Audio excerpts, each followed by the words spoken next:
Thank you sir. ఇప్పుడు అందరూ వేచి చూస్తున్నటువంటి సమయం ఆసన్నమైంది.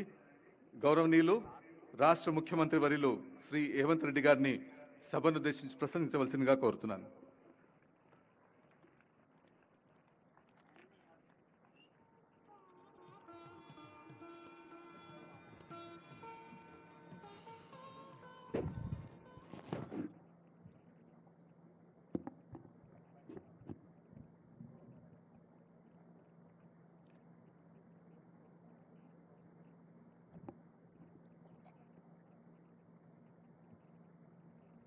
Telangana Rising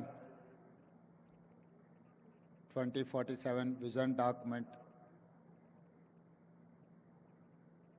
తెలంగాణ జాతికి అంకితం చేయాలన్న కార్యక్రమానికి ముఖ్య అతిథులుగా విచ్చేసిన Suman Bery, NITI Aayog vice chairman, Anand Mahindra, corporate దిగ్గజం కార్తిక్ మురళీధరన్, దువ్వూరి సుబ్బారావు గారు, అరవింద్ సుబ్రహ్మణ్యం గారు, మిత్రులు పద్మభూషణ్ చిరంజీవి గారు, ఉప ముఖ్యమంత్రి వర్యులు మిత్రులు బట్టి విక్రమార్క గారు, సహచార మంత్రివర్గ సభ్యులు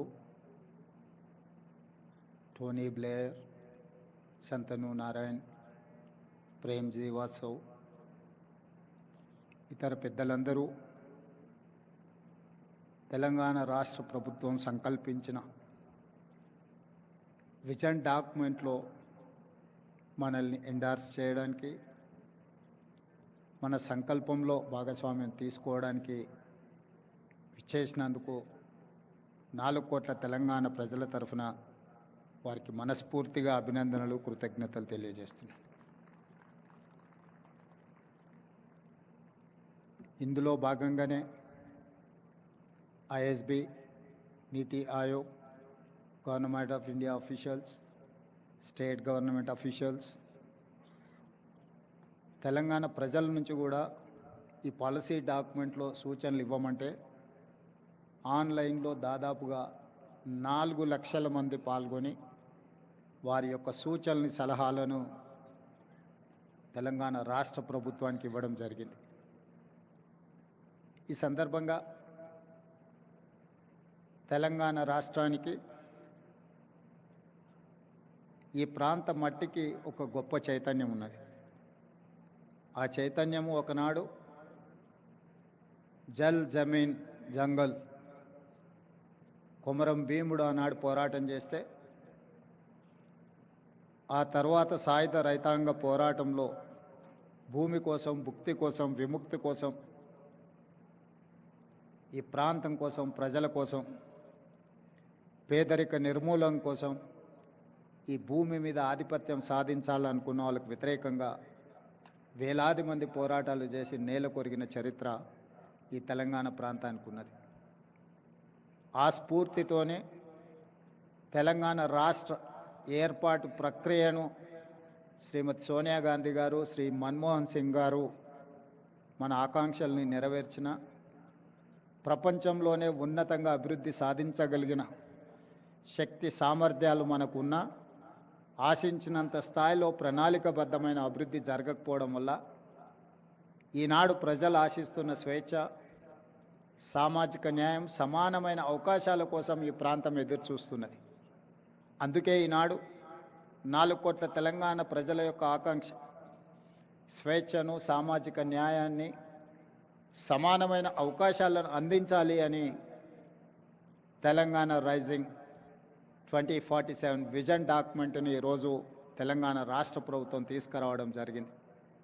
2047కు ఉన్న ప్రాధాన్యత, ఈ దేశానికి స్వతంత్రం వచ్చి 100 సంవత్సరాల విజయోత్సవాన్ని మనం నిర్వహించుకోబోతున్నాం. మరి ఆనాటికి మన దేశం ప్రపంచంలోనే ఒక గొప్ప బలమైన ఆర్థిక దేశంగా, ప్రపంచంలోనే 4వ ఆర్థిక అభివృద్ధి చెందిన దేశంగా అవతరించాలని భావిస్తున్నది. దానికి దేశ ప్రధానమంత్రి నరేంద్ర మోడీ గారు $30 ట్రిలియన్ ఎకానమీని టార్గెట్గా పెట్టుకొని వికసిత్ భారత్ కార్యక్రమాన్ని తీసుకొని ముందుకు వెళ్తున్నారు. ఆ కార్యక్రమంలో తెలంగాణ రాష్ట్రం ముందు బాగాన నిలబడి తెలంగాణ రైజింగ్ 2047కి $3 ట్రిలియన్ ఎకానమీగా అవతరించాలని, ఈనాడు దేశ జనాభాలో మనం 2.9% ఉంటే మనం 5% ఎకానమీని జీడిపిని కంట్రిబ్యూట్ చేస్తున్నాం. సో ఈనాడు మన ప్రణాళికల వల్ల, మన విజన్ డాక్యుమెంట్ వల్ల, మన భవిష్యత్ అభివృద్ధి కార్యక్రమాల వల్ల $3 ట్రిలియన్ ఎకానమీ 10% ఆఫ్ జీడిపిగా అవతరించాలని ఒక లక్ష్యంగా పెట్టుకొని మనం ముందుకు వెళ్తున్నాం. అందుకే ఈనాడు ఈ ఆలోచనను 4 గోడల మధ్యలో నలుగురం కూర్చొని మాట్లాడుకొని చర్చించుకొని తయారు చేసిన ఒక కాగితం కాదు. ఇది 4 కోట్ల ప్రజల మధ్యలో చర్చించి ఈ ప్రాంతంతో సంబంధం ఉన్న ప్రపంచంలో రాణించిన వాళ్ళను అందరినీ ఇందులో భాగస్వాములను చేసి, ఇందులో మేధావులను లేకపోతే కొద్దిమంది పరిమితమైన ఆర్థిక నిపుణులనే కాకుండా సామాన్యమైన ప్రజల్ని, రైతులని, మహిళల్ని, విద్యార్థులను కూడా భాగస్వాములను చేసి ఈరోజు ప్రజలకు ఈ పాలసీ డాక్యుమెంట్ను అంకితం చేయదలుచుకున్నాం. ఈరోజు ఈ policy document is going to address farmers, women and youth. మొట్టమొదటి ప్రధానమంత్రి పండిత్ జవహర్లాల్ నెహ్రూ గారు ప్రధానమంత్రి బాధ్యత తీసుకోవడానికి ముందు మహాత్మా గాంధీ గారిని కలిసి మీరేమైనా సలహా ఇవ్వగలరా, నాకు ప్రధానమంత్రిగా బాధ్యతలు చేపడుతున్నా అన్నప్పుడు మహాత్మా గాంధీ గారు ఒక సూచన చేశారు. నువ్వు పరిపాలనాపరమైన నిర్ణయం తీసుకునేటప్పుడు నీ నిర్ణయం వల్ల పేదలకు, నిస్సహాయులకు ఏ విధంగా సహాయపడగలుగుతో ఆలోచన చేసి నిర్ణయం తీసుకోమని మహాత్మా గాంధీ గారు పండిత్ జవహర్లాల్ నెహ్రూ మొట్టమొదటి ప్రధానమంత్రి గారికి సూచన చేశారు. ఆ సూచనలు తీసుకొని పండిత్ జవహర్లాల్ నెహ్రూ గారు ఈ దేశంలో ఉన్న నిరక్షరాస్యతను నిర్మూలించాలి అంటే ఎడ్యుకేషన్ ఈజ్ ఇంపార్టెంట్, ఈ దేశంలో ఉన్న కరువును నిర్మూలించాలి, ఆకలిని తీర్చాలి అని అంటే ఇరిగేషన్ ఈజ్ ఇంపార్టెంట్ అనుకున్నాడు. ఆనాడు first prime minister has decided to take up 2 policies. One is education, the other one is irrigation. That is how he has initiated many universities in the country, and he has constructed many irrigation projects like Bakranangal to Nagarjun Sagar, Srisailam, SRSP in Telangana. All these projects have conceived at the time of Pandit Jawaharlal Nehru. I know most of them have studied in Pandit Jawaharlal Nehru has initiated those universities. Today, my government has decided to take up this education and irrigation and communication. Communication in technology, communication in digital, communication in roads, communication in ports, communication in airports. We wanted to meet, we wanted to develop our infrastructure to connect as well world. We wanted to invite them to invest in my country. I'm going to take role model from China, Japan, Germany, South Korea and Singapore. At the same time, they are my role models and I'm going to compete with them. With their inspiration, I'm going to develop my state. I'm going to take up my welfare and development. Some of them, poverty is an excursion, some of the leaders, but have born and brought up a small village, remote village, where I have seen from my childhood poverty and undeveloped untouchability and everything I have seen. Practically I have experienced and everything. I know what is the problem. I wanted to address that problem. I wanted to eradicate poverty. I wanted to give education. I wanted to give employment with my youth. I wanted to give better health for my citizens. Why? Because I have met accident at the age of 11 years, major accident. My parents have taken me into Usmania Hospital in Hyderabad while I was living in remote village. That time government Nizam has started that Usmania Hospital. That is how they treated. Today, people are facing lot of problems. Well, we have got freedom. That time, lifespan was 32 years. In 1947, Indian average lifespan was 32 years. Today, we have reached 73 years. That is how Jawaharlal Nehru has given a vision to this country. Now we are going to touch 100 years to live our lifespan. For that, have to make policies, have to make sure, have to deliver to poorest of the poor, remote villages, Tandas, Gudam, or any other remote place in Telangana. Anand ji, मैं एक किसान का लड़का हूं, किसान परिवार से आया मैं। मुझे गरीब, कुछ लोगों के लिए, कुछ नेता लोगों के लिए गरीबी एक एक्सकर्शन है। गरीबी देखना है तो हैदराबाद से मर्सिडीज बेंज में छोटे गांव में देखे गरीब लोग कैसे रहते हैं, उन लोग देखने के लिए कोशिश करते। मगर मेरे लिए गरीबी ऐसा नहीं है। जहां पर गरीब लोग रहते, जहां पर जाति विवक्षा है, लोगों को अनटचेबिलिटी है, मंदिर में जिसको नहीं आने देता है, उस ऐसे छोटे गांव से मैं आया। हर चीज मुझे पता है, गरीब कैसे सोचते, एजुकेटेड अनएम्प्लॉयड यूथ क्या चाहता है, सब कुछ मुझे पता है। क्योंकि I have studied in government school, I have not studied in corporate school, I have not studied in English medium, I have studied in government school, I have studied in Telugu medium.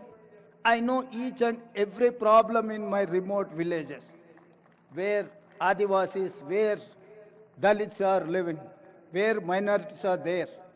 I have personal connectivity with these Dalits, Adivasis, and minorities. That is why I have planned for them. I have got this opportunity with young age. I don't have any political legacy. एक छोटा किसान परिवार से, एक छोटे गांव से मैं इतना दूर आ गया। 2006 में मैं एक जिला परिषद मेंबर बना as a independent. Politically, it's the smallest of the small post. After that, I've become an MLC. After that, I've become an MLA. After that, I've become an MP. After that, I've become a party president. After 17 years, I have become a chief minister of Telangana. I have responsibility. I have accountability. I have my commitment. I have to do justice for poorest of the poor. This is what my commitment. This is what my document, my policy document. This is what my agreement with my people. So that is why I have asked everyone to support, to give their inputs in my policy document. Lots of people who are experts, they have contributed like anything. I wanted to thank everyone.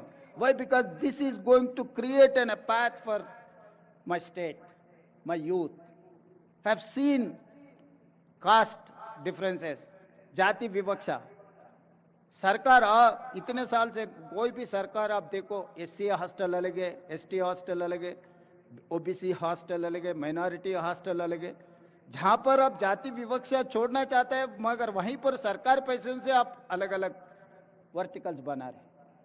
इसीलिए मैं मुख्यमंत्री बनते ही ये कह दिया कि हमारा deputy chief minister से, भाई ये हमारे समस्या को हल्का नहीं करने वाला है, इसीलिए वो पूरा छोड़ दो। We have to create a place where SC, ST, BC, minority, all other upper caste people can study in one place. That is how we have conceived Young India integrated residential schools. I have given 100 schools. I'm spending each school 200 crores to develop that infrastructure with 25 acres campus. You know better than me how education is important. Now you are running a university. तो हम लोग ये सोचकर 25 एकड़ 200 करोड़ रुपए 20,000 crores I'm spending for build infrastructure to inclusiveness. SC, ST, BC, minority, all other upper caste people are going to study in one place. कि ये जाति विवक्षा हम दूर करना है तो सब लोग मिलजुल के एक जगह में पढ़े तो ये समस्या हल्का हो जाएंगे। मगर हर बार सरकार ने SC हॉस्टल अलग, ST हॉस्टल अलग, OBC माइनॉरिटी अलग अलग बनाए। तो जब तक आप ये सिस्टम से सरकार चलाएंगे आप दूर नहीं कर सकते। इसीलिए मैं सोचकर ये कह दिया कि भाई सब एक जगह में आना, हर असेंबली कॉन्स्टिट्यूंसी में एक रोल मॉडल बना दो। इस देश के लिए आगे ये रोल मॉडल बनने वाला है। लोग बोलेंगे कि भाई वेलफेयर में आप स्पेंड मत करो।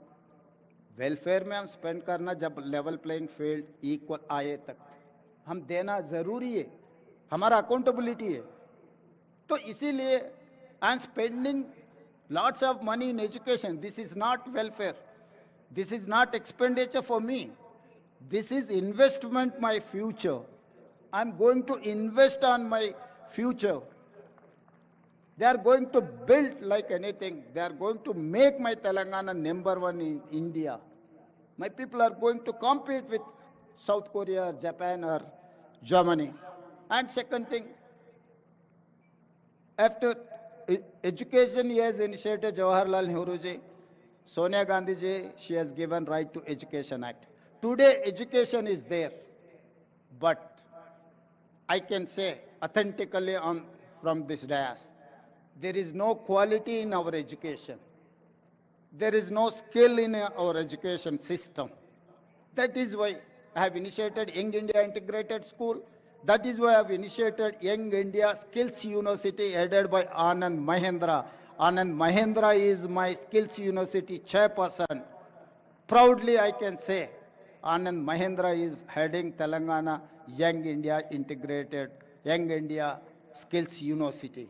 And also I have initiated Young India Sports University. We have 140 crore population.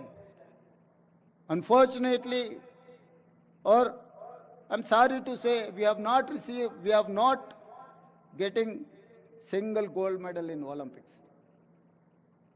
So that is why I've initiated Young India Sports University to get gold medals in Olympics. So all these plans for my poorest of the poor who are, they have confidence, they have given opportunity to work as a Chief Minister of Telangana at the young age. So that is why my plans for my poorest of the poor people. जिसने नेहरू जी को, जो महात्मा गांधी जी ने ये कहा, जब आप कुछ policy बनाने वाले गरीब और जो जिनको समाज में कुछ नहीं मिल रहा है उन लोगों के भला के लिए जो पॉलिसी बनाना है, आप याद करो, डिसीजन लो। आज मैं वही हमारा पॉलिसी डॉक्यूमेंट में, मैं इतने पॉलिसी डॉक्यूमेंट आगे ये जाति विवक्षा दूर करने के लिए, गरीबी हटाने के लिए, इन लोगों को एजुकेशन, हेल्थ एंड एम्प्लॉयमेंट देने के लिए ये पॉलिसी आगे काम पे आ जाएंगे। आप लोग इतना दूर से आकर हमें मदद दिए, आगे हमारा तेलंगाना राइजिंग में आप लोग साथ देना है। साथ देने के लिए इतने दूर से आए, मैं धन्यवाद कहना चाहता हूँ सही दिल से। धन्यवाद।